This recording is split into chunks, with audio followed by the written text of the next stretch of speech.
আফালাম ইয়াসিরু feel আরদে, তারা কি পৃথিবী ভ্রমণ করে না? অবশ্যই করে। আরবরা তো তাদের জীবিকা নির্ভর তো বাইরের উপরে। তারা শীতকালে ইয়ামানে সফর করে, গ্রীষ্মকালে তারা সিরিয়ায় সফর করে, এবং এই ব্যবসা বাণিজ্যের মাধ্যমেই তাদের জীবিকা।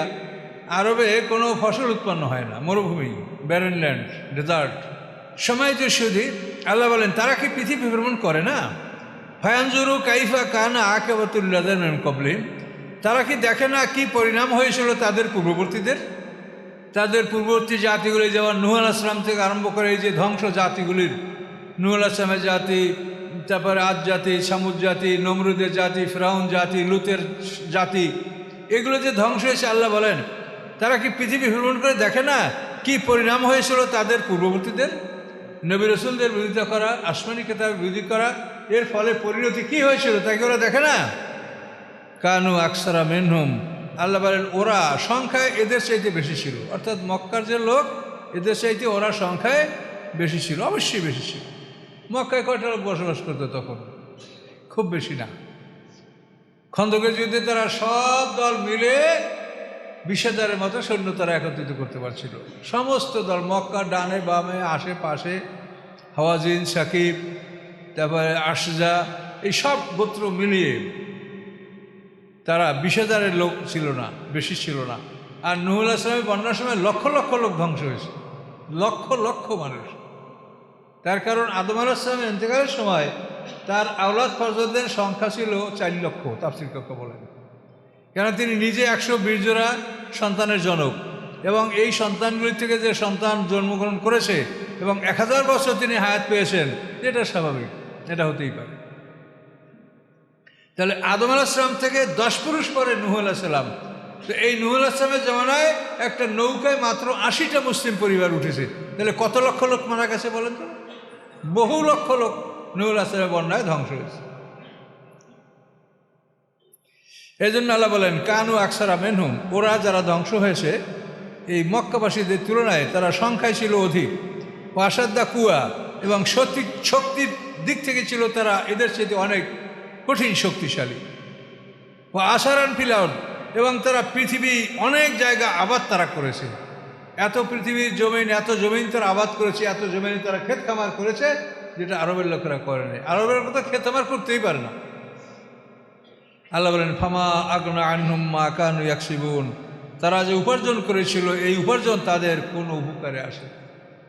তাদের ক্ষেত খামার, ধন সম্পদ, শক্তি, বাড়িঘর কোনোটাই তাদের কোনো উপকারে আসে নাই। এটা আমরা দেখতে পাচ্ছি স্পষ্ট। আমাদেরও আসবে না। আসবে ইল্লা মান আতাল্লাহ বিকলবিন সালিম, রোগমুক্ত অন্তর নিয়ে যদি আল্লাহর কাছে হাজির হতে পারা যায়, এটা হবে উপকার। ইয়াউমা লা ইয়ানফাউ মালুন ওয়া বানুন, সেদিন মাল এবং সন্তান কোনো উপকারে আসবে না। আমরা সন্তানের জন্য অনেক অন্যায় করছি সমাজের লোকেরা। তা আল্লাহ বলেন সন্তান এবং মাল, ইয়াউমা লা ইয়ানফাউ মালুন ওয়ালা বানুন, সেদিন মাল এবং সন্তান কোনো উপকারে আসবে কি? ইল্লা মান আতাল্লাহ বিকলবিন সালিম, যে আল্লাহর কাছে রোগমুক্ত অন্তর নিয়ে যদি উপস্থিত হতে পারেন, অন্তরটা রোগমুক্ত, চিকিৎসা করেন, ভালো করে চিকিৎসা করেন, এই চিকিৎসা আপল হতে হবে না। এই চিকিৎসা নিতে হবে কোরআন থেকে, এই চিকিৎসা নিতে হবে খাঁটি আলেমদের থেকে। কাজেই রোগকে মানে হৃদয়কে রোগমুক্ত করা, এর মানে প্রধান 2টা রোগ হলো মিথ্যা এবং আত্মসাৎ। আপনি নামাজ পড়িয়া কপালের চামড়াও যদি ফেলেন আর মিথ্যা আত্মসাৎ যদি আপনার মধ্যে থাকে, কিচ্ছু কাজ হবে না, কিচ্ছু গৃহীতই হবে না, একেবারে সব বরবাদ যাবে। কাজে এই জন্য ভেবে দেখেন যে মিথ্যা এবং আত্মসাৎ এটা আপনার মধ্যে আছে কিনা, শিরক আপনার মধ্যে আছে কিনা। শিরক থাকলে সব নেকামল ঝরে যাবে, সব ডিলিট, আমলনামা ফাঁকা, কিচ্ছু থাকবে না। কাজে এইসব বিষয়ে চিন্তা করে দেখ। লেবাস পোশাক করে খুব দ্রুত মৌলবী সাজা যায়, কিন্তু ঈমান আনা বড় কঠিন কাজ। মিথ্যা এবং আত্মসাৎ কোনো মানুষের মধ্যে থাকলে আল্লাহ রাসূল কঠিনভাবে বলেছেন যে এটা সে কখনো মোমেন না। মোমেনের মধ্যে যে কোনো অপরাধ থাকতে পারে, সে মানুষ খুনও করে ফেলতে পারে, কিন্তু মিথ্যা এবং আত্মসাৎ এটা মোমেনের মধ্যে থাকবে না। সাহাবায়ে কেরামরা জেনা করে আল্লাহ রাসূলের কাছে হাজির হচ্ছে, ইয়া রাসূলুল্লাহ আমি জেনা করছি, আমার বিচার করে। ছেলে মেয়ে, সংসার, কত মান ইজ্জত, কত কিছু আছে বলেন। আমাদের সমাজের কোনো লোক অন্যায় স্বীকার করতে চায়? কেউ করে? নিজের একটা সামাজিক যে পরিবেশ, মরে গেলেও অন্যায় স্বীকার করবে না। কিন্তু সাহাবায়ে কেরাম এতই ভীত ছিলেন, আল্লাহ রাসূল হাজির, ইয়া রাসূলুল্লাহ আমি এটা করেছি, জেনা করেছি, আমার বিচার করেন। তো আল্লাহ রাসূল এটা বলার সাথে সাথে বিচার করেন নাই। তার কারণ জেনার বিচার করতে 4 জন সাক্ষী লাগে। একজন মাজ আসলামী সাহাবী জেনা করে যখন আল্লাহ রাসূলের কাছে হাজির হলেন, প্রথম দিন গিয়া বলি, ইয়া রাসূলুল্লাহ আমার বিচার করেন। আল্লাহ রাসূল, না যাও, ভাগো, তুমি কিছু করো নাই। আবার দ্বিতীয় দিন আসি, ইয়া রাসূলুল্লাহ আমি অন্যায় করেছি, আমার বিচার করেন। আজকে আল্লাহ রাসূল ফেরত দিলেন। তৃতীয় দিন এসে বলল, সেদিনও আল্লাহ রাসূল ফেরত দিলেন।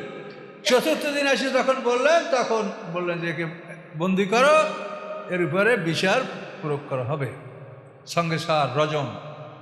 তো 4 বার কেন? যে জেনার বিচার করার জন্য 4 জন সাক্ষী লাগে, আর যার কথা সে যদি স্বীকার করে, তো 4টা পৃথক মজলিসে 4 বার স্বীকার করলে তখন তার উপরে এই বিচার প্রয়োগ করা যাবে।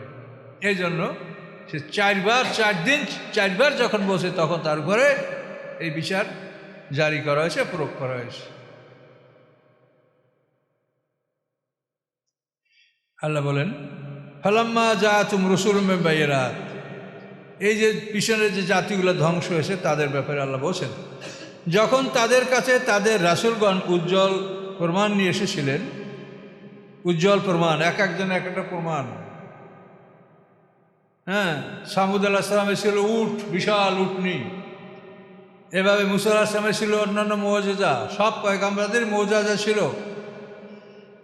ফালাম্মা জাআতুম রাসূলুম মিন বাইয়িনাত, অথবা রাসূলরা যখন তাদের কাছে উজ্জ্বল প্রমাণ নিয়ে উপস্থিত হলেন, ফারিহু বিমা ইনদাহুম মিনাল ইলম, তখন তারা আনন্দিত হলো তাদের জ্ঞানের উপরে। তাদের কাছে যা জ্ঞান ছিল, এই জ্ঞানের উপরেই তারা খুশি। তাদের কাছে কি জ্ঞান ছিল? যে মরার পরে আমরা পুনরুত্থিত হব না, পুনর্জীবন হবে না, পরকাল বলতে কিছু না। এই হলো তাদের এলেম। এই এলেমের উপরে তারা খুশি। আমরা যা জানি এটি যথেষ্ট, আর কারো মস্তা শুনতে হবে না। এরকম লোক সমাজে অনেক আছে, আর আসলে সবাই জানে। আমরা দেখছি সমাজে, আমরা বড় বড় মাহফিলে দেশের কোনো গণ্যমান্য ব্যক্তিকে যদি সময় দেওয়া হয়, তারা ঘন্টার পর ঘন্টা মাইক ছাড়তে চায় না, সবই ইসলামের কথা বলে। তাহলে আসলে আমরা আলেম সবই, কিন্তু আমলের ক্ষেত্রে সমস্যা, জানতে কেউ কম জানে না। কাজে আমরা জানবো এবং সেটা কাজে পরিণত করব, তাহলেই আল্লাহর কাছে মুক্তি পাওয়া যাবে। তো তাদের এলেমের উপরে তারা সন্তুষ্ট ছিল। তাদের এলেম কি? যে আমরা মরার পরে পুনর্জীবন, পুনরুত্থান আমাদের হবে না, পরকালে বিচার হবে না। আমাদের হাড্ডিগুলি যখন মাটির সাথে মিশে যাবে, এরপর আমরা পুনর্জীবিত হব না। এই ছিল তাদের এলেম। ও হাকা বিম্মা কানু বিহি ইস্তাহজিউন, এবং যে বিষয়গুলি নিয়ে তারা উপহাস ঠাট্টা করত, সেই বিষয়গুলি তাদেরকে পরিবেষ্টিত করবে। জাক্কুম গাছের কথা যখন বলা হলো, অত্যন্ত বিষাক্ত গাছ একটা জাক্কুম। তা আবু জাহেল বলে যে জাক্কুম মানে খাজুর ভিজানো পানি, আসো তোমাদেরকে আমি জাক্কুম খাওয়াচ্ছি। খাজুর ভিজানো পানি দাসী দ্বারা সরবরাহ, এই দেখো জাক্কুম। মুহাম্মদ সাল্লাল্লাহু আলাইহি ওয়াসাল্লাম জাক্কুমের ভয় থাকে, এই তো জাক্কুম। এটা ঠাট্টা না, উপহাস। তাআলা বলেন, যে জিনিস নিয়ে তুমি উপহাস করছিলে। আবু জাহেল বলে, মুহাম্মদ সাল্লাল্লাহু আলাইহি ওয়াসাল্লাম কি বলে? দোজখের মধ্যে গাছ হবে, আগুনের মধ্যে গাছ হয়? দোজখ নাকি আগুন, তো সেখানে গাছ কেমন করে হবে? এসব কথা সব অলিক বাজে। এভাবে সে তাদের লোকদেরকে বুঝাতো। তো সেই জন্য আল্লাহ বলেন যে যে বিষয়গুলি নিয়ে তোমরা উপহাস করতেছিলে, সেই জিনিসগুলিই তোমাদেরকে পরিবেষ্টিত করবে। সেই আগুনে ঢুকাইয়া ফেরেশতারা বলবে যে এই আগুনকে তোমরা দুনিয়াতে অস্বীকার করতেছিলে, দেখো তো আগুন আছে নাকি? না নাই, দেখো, ঢোকো এটার মধ্যে। তা যে জিনিস নিয়ে তারা উপহাস করছে, সেই জিনিস তাদেরকে পরিবেষ্টিত করবে। ফালাম্মা রাও বাসানা, আল্লাহ বলেন, যখন তারা আমার শাস্তি দেখতে পাবে, শাস্তি যখন দেখতে পাবে যে শাস্তি আসবে, 3 দিনের মধ্যে পয়গম্বর ওয়াদা করছে যে 3 দিনের মধ্যে শাস্তি আসছে। এইভাবে যখন তারা শাস্তি নিদর্শন দেখতে পায়, ক্বালু আমান্না বিল্লাহি ওয়াহদাহু, তখন তারা বলে আমরা এক আল্লাহর উপর ঈমান আনতেছি। হ্যাঁ, ওয়া কাফারনা বিমা কুন্না বিমুশরিকিন, এবং যাদেরকে আমরা আল্লাহর সাথে শরীক করছিলাম, সবাইকে আমরা এখন অস্বীকার করছি, আমরা এক আল্লাহর উপর ঈমান আনছি। শাস্তি দেখে তারা এটা বলে। দেখেন, এটা কিন্তু খুবই গুরুত্বপূর্ণ কথা। তারা যখন আল্লাহর শাস্তি দেখতে পায় তখন তারা বলে আমরা এক আল্লাহর উপর ঈমান আনছি ও কাফার না, এবং অস্বীকার করছি বিমা কুন্না বি মুশরিকিন, যে জিনিসগুলিকে আমরা আল্লাহর সাথে অংশীদার সাব্যস্ত করছিলাম এগুলি আমরা সব অস্বীকার করছি, আল্লাহ এক, তার কোনো শরিক নাই, এটা তারা বলবে। এ বলার ফলে কী হবে? আল্লাহ ফালাম ইয়াকু ইয়ানফাহুম ঈমানুহুম, তাদের ঈমান তাদের কোনো উপকারে আসবে না। তো এই যে শাস্তির নিদর্শন দেখার পরে ঈমান আনলে কোনো উপকারে আসবে না, এইখান থেকে শুরু করে আর সামনে যতদিন আপনার যত আছে বরজাক পরকাল, কোথাও আপনার ঈমানে কোনো ফায়দা হবে না, এটা স্পষ্ট কোরআন। তাহলে মুনকার নাকির সুয়ালের জবাবটা কী ফায়দা আছে? এটা তো কোরআন বলা হলো যে এই মৃত্যুর ফেরেশতার শাস্তির সূচনা হওয়ার পরেই কোনো মানুষের ঈমান কবুল হবে না। তাহলে এখন মরার পরে আপনাকে জিজ্ঞেস মান রব্বুকা রব্বি আলাদা কী উপকার হবে? আল্লাহ তো বলেই দিলেন যে মৃত্যু শাস্তি দেখার পরই আর কোনো কারো ঈমান গৃহীত হবে না। তাহলে এই জন্য এটা একটা ভেইন পারফরমেন্স।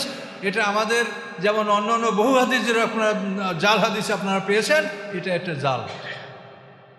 তার কারণ আল্লাহ কখনোই একটা বাজে অনুষ্ঠান করতে পারেন না। আল্লাহ নিজে বলেন কাদাফলাল মুমিনুন আল্লাযিনা আনিল লাগবে মরিদুন, জয়যুক্ত হবে মোমেনরা। কারা? আল্লাযিনা বিস সালাতিহিম খাশুন, যারা বিনয়ী অবস্থায় নামাজ আদায় করে। 2 নম্বরে আল্লাহ বলছে আল্লাযিনা লাগবে মরিদুন, লাগ মানে বাজে কথা, ভেইন পারফরমেন্স। তো যে আল্লাহ বাজে কথা বাজে কাজ থেকে নিষেধ করলেন, সে আল্লাহ একটা বাজে অনুষ্ঠান করবে যেটায় কোনো ফায়দা হবে না। কোনো আলেম যদি বলতে পারে যে মরার পর ঈমান আনলে আমার নবী মুহাম্মদ সাল্লাল্লাহু আলাইহি ওয়াসাল্লাম আমার দিন ইসলাম এটা বললে উপকার হবে, কোনো আলেম যদি এটা পারে প্রমাণ করতে বলুক, কেউ পারবে না। কোথা থেকে পারবে? এই যে কোরআন আপনাদের আমাদের সামনে আসে। এই জন্য এই বিষয়টা এটা আমাদের আলেমদেরকে ভুল বোঝানো হয়েছে। ইহুদি খ্রিস্টানরা তারা এগুলো ঢুকাই দিয়েছে, আর আমাদের আলেমরা তারা হলো সরল সোজা। তারা মিথ্যা নিজেরাও বলেন, আর মানুষের যে মিথ্যা বলে এটা চিন্তাও তারা করতে পারে নাই। আমাদের ওস্তাদের কাছে গল্প শুনছি যে একটা লোককে যাই একটা লোকে বলে, হুজুর আপনার স্ত্রী বিধবা হয়ে গেছে। এখন উনি কাঁদতে আরম্ভ করছে। আপনি কান্দেন কেন? যে আমার স্ত্রী বিধবা হয়ে গেছে। তা আপনাদের জীবিত, তো আপনার স্ত্রী বিধবা হলো কেমন করে? তাহলে ও মানুষের মিথ্যা কথা কয়, তা তো আমি বুঝতে পারিনি। কথা বুঝতে পারছেন? তাহলে এখন আসলে আমাদের সিনিয়র যারা, তারা তাদের সরলতার কারণে এই কথাগুলো তারা বিশ্বাস করে ফেলেছে। আদম আলাইহিস সালাম 60 হাত লম্বা, মেরাজে 50 ওয়াক্ত নামাজ ফরজ হয়েছিল। আদমের পিঠের ডান দিক দিয়ে মোমেন বাইর করছে, বাম দিক দিয়ে কাফের জাহান্নামে, এগুলি সব মিথ্যা না? কথা বলেন তো। এগুলি তো সবই আমাদের আলেমরা এগুলা বলছে এবং হাদিসে লেখা আছে। কাজে এই জন্য আপনাদেরকে সতর্ক হইতে হবে। এই জন্য আগে কোরআন পড়তে হবে। আর কোরআন না পড়িয়ে আপনি হাদিস থেকে শুরু করেন তো আপনি কি বুঝবেন? কোরআন প্রচার করা হচ্ছে ফরজ। কোরআনের একটা আয়াত প্রচার করতে যদি বাকি থাকে, তা আল্লাহ তাআলা তার এই তাবলীগ এটা স্বীকারই করবেন না, গ্রহণই করবেন না, সব বাদ। তা এই কোরআন প্রচার করা যে আমাদের আলেমদের ফরজ, আলেমরা এই ফরজটা ছেড়ে দিয়েছে। অধিকাংশ আলেমরা এই ফরজটা পালন করছে না, যে কোরআন প্রচার করা আমার জন্য ফরজ। এটা রাসূলের উপর ফরজ ছিল, রাসূলের পরে আমাদের উপর ফরজ, এতে কোনো সন্দেহ আছে? সুম্মা আওরাসনাল কিতাব আল্লাযিনা ইসতাফাইনা মিন ইবাদিনা, আল্লাহ বলেন রাসূলদের পরে আমি বাছাইকৃত একদল মানুষকে কিতাবের ওয়ারিশ বানিয়েছি। আল্লাহ কোরআন। কাজে আমরা যখন এই কোরআনের ওয়ারিশ, যেটা রাসূলের উপর যে ফরজটা ছিল আমাদের উপর চলে আসে, কাজে এই কোরআন আবার প্রচার করব, কিন্তু আমরা তা করছি না। একটা আয়াত তেলাওয়াত করি আর তারপর সারা দুনিয়ার ওয়াজ আমাদের শুরু হয়ে যায়। তারপর যদি শ্রোতারা ঘুমায় তাহলে একটা ভালো গান লাগাই দেওয়া হয়, এ হলো ওয়াজ। আল্লাহর দরবারে সবাই যাবে, তখন দেখবেন যে অবস্থাটা কি দাঁড়ায়। কথা বলতে পারছেন? তো আল্লাহ তাআলা বলেন ফালাম্মা রাও বাসানা, এই সামুদ জাতিকে পয়গম্বর 3 দিন তামাত্তাউ ফি দারিকুম সালাসাতা আইয়াম যালিকা ওয়াদুন গায়রু মাকযুব, যে 3 দিন উপভোগ করো, এই প্রতিশ্রুতি মিথ্যা নয়। তো প্রথম দিনেই তাদের চেহারা হলুদ বর্ণের হয়ে গেল, তখন তারা বুঝতে পারছে যে শাস্তি আসবে। দ্বিতীয় দিন তাদের চেহারা লাল হয়ে গেল, তৃতীয় দিন তাদের চেহারা কালো হয়ে গেল। এই তৃতীয় দিনে রাত পার হয়ে যাওয়ার পরে সকালে তাদের উপরে শাস্তি আসলো। এই শাস্তি যখন আসে তখন কোনো মানুষের তওবা ঈমান আল্লাহ কবুল করেন না। ফেরাউন যখন লোহিত সাগরে ডুবে, তো সূরা ইউনূসের সম্ভবত 60 নম্বর আয়াত বা 90 নম্বর আয়াত দেখবেন, সূরা ইউনূস আছে ফেরাউন স্পষ্ট ভাষায় ঈমান এনেছিল, কিন্তু ফেরাউনের ঈমান আল্লাহ কবুল করেন না। এত সুন্দর ভাষায় ফেরাউন ঈমান আনছে, এটা আপনি আরেকটা শুনলে অবাক হয়ে যাবেন। ফেরাউন বলছে আমানতু আন্নাহু লা ইলাহা ইল্লাল্লাযী আমানাত বিহি বানু ইসরাঈল ওয়া আনা মিনাল মুসলিমিন। আমি ঈমান আনতেছি নিশ্চয়ই ওই আল্লাহ ছাড়া কোনো মাবুদ নাই, যেই আল্লাহর উপরে বনী ইসরাঈল যে ঈমান এনেছে। ওয়া আনা মিনাল মুসলিমিন, আমি মুসলমানদের একজন। এই উক্তিটা ফেরাউনের আল্লাহ কোরআনে তুলে দিয়েছে। এভাবে ঈমান আনবার আল্লাহ কি বললেন? এই বেটা এখন তুই এখন ঈমান আনছিস? অকাত আসেই তা কবল, তুই এইমাত্র আমার নাফরমানি করলি, এইমাত্র আমার পয়গম্বরকে খুন করার জন্য, বনী ইসরাঈলকে হত্যা করার জন্য তুই সৈন্য নিয়ে বাইর হইছ। আর লোহিত সাগরে পারে এসে বলে যে আমার ভয়তে সাগর ফেটে গেছে, চল এই রাস্তা দিয়ে মূসাকে মারব। মানে আহাম্মক কাকে বলে? কথা বলতে পারছেন? আসলে ক্ষমতা থাকলে তারাই বুদ্ধিমান, বুদ্ধি না থাকলেও বুদ্ধিমান। এই জন্য বার্নার্ড শয়ের কতগুলো এসে বা ড্রামা আপনারা পড়লে, বার্নার্ড শ যদিও খ্রিস্টান, কিন্তু তার লেখার মধ্যে কিন্তু মানুষের জ্ঞান আসে। বার্নার্ড শ অনেক কথা উনি এরকম বলছেন যে সৈনিকরা বীর থাকে যতক্ষণ তার হাতে অস্ত্র থাকে, আর যদি অস্ত্র না থাকে যত বুদ্ধিমান হোক সে বিড়াল, তার আর কোনো নাই, বুদ্ধি নেই। তো যাই হোক, আমাদের কোরআন আমাদের যথেষ্ট। এগুলো আমাদের মুখে আসে না, আসেই ভালো। আমাদের জন্য কোরআন যথেষ্ট। কোরআনেই সব দৃষ্টান্ত আছে। তো আল্লাহ বলেন যে আমার শাস্তি যখন তারা দেখতে পাবে তখন তারা বলবে আমান্না বিল্লাহি ওয়াহদাহু, আমরা এক আল্লাহর ঈমান আনলাম, কাফারনা বিমা কুননা বিমুশরিকিন, আমরা যে আল্লাহর সাথে শরীক করতেছিলাম এগুলো আমরা সব এখন অস্বীকার করলাম। আল্লাহ বলেন ফালাম ইয়াকু ইয়ানফাউ ঈমানুহুম লাম্মা রাউ বাসানা, যখন আমার শাস্তি তারা দেখে ফেললো তখন তাদের ঈমান কোনোই তাদের উপকারে আসবে না। সুন্নাত আল্লাহ, এটা হলো আল্লাহর কর্মধারা, কর্মপদ্ধতি। সুন্নাত মানে কর্মধারা, কর্মপদ্ধতি। এটা আল্লাহর সুন্নাত, এটা আল্লাহর কর্মধারা, কর্মপদ্ধতি। যে শাস্তির নিদর্শন প্রকাশ পেয়ে গেলে তখন কোনো মানুষের ঈমান কবুল হয় না, কোনো মানুষের নেকামল কবুল হয় না। এখান থেকে আরম্ভ করে আপনি একেবারে হাসর যাবেন, হাসরের পরে দোজখে, তারপর যে যেখানে যাবে, আর কোনো মানুষের কোনো অনুরোধ আল্লাহ কবুল করবেন না। সবাই বলবে আমাদের পৃথিবীতে পাঠাই দেন, আমরা ভালো আমল করবো। এটা তো বহু আয়াত আছে কোরআনে ভাবে, কিন্তু কারো কোনো অনুরোধ আল্লাহ কবুল করবেন না। এই জন্য আমরা এই কথাটা কোরআনের গবেষণা, আমি বিশ্বাস করি, আমিও আগে ওয়াজ করছি যে কেরামন কতিন আছে, কবর আছে, আমিও করলাম, কেন শিক্ষকরা পড়াইছে, সব হাদিসে আছে, আর আমি কি করব।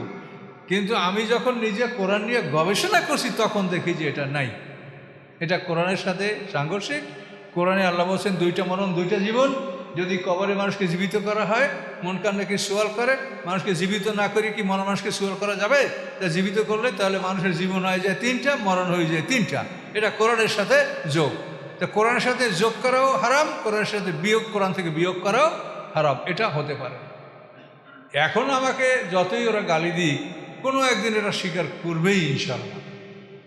এটা স্বীকার করতে বাধ্য, তারা প্রমাণ করতে পারবে না যে মরার পরে আমি ঈমান আনলাম, এতে কোনো উপকার হবে।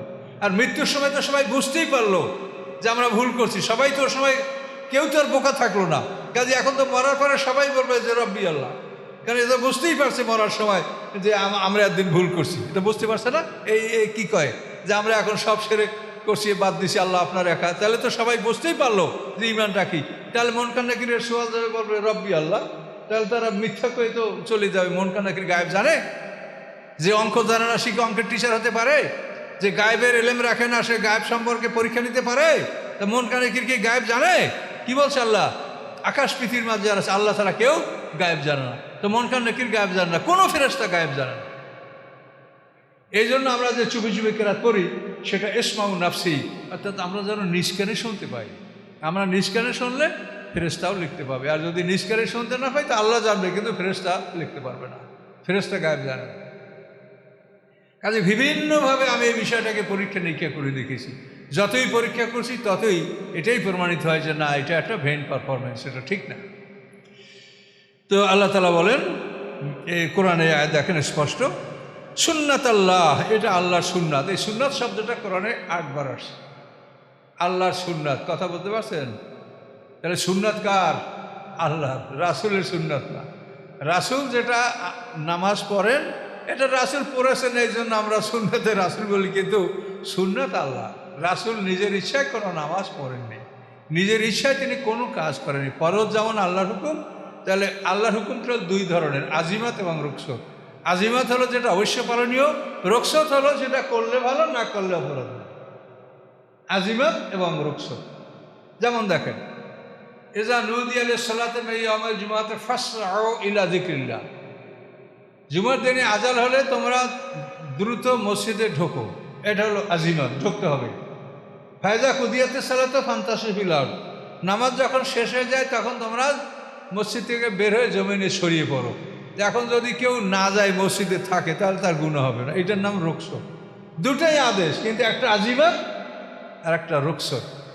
মানে একটা হলো যেটা করতেই হবে, আর একটা আদেশ আছে, কিন্তু করলে ভালো, না করলে অপরাধ। যে করবে তার লাভ হবে, না করলে অপরাধ।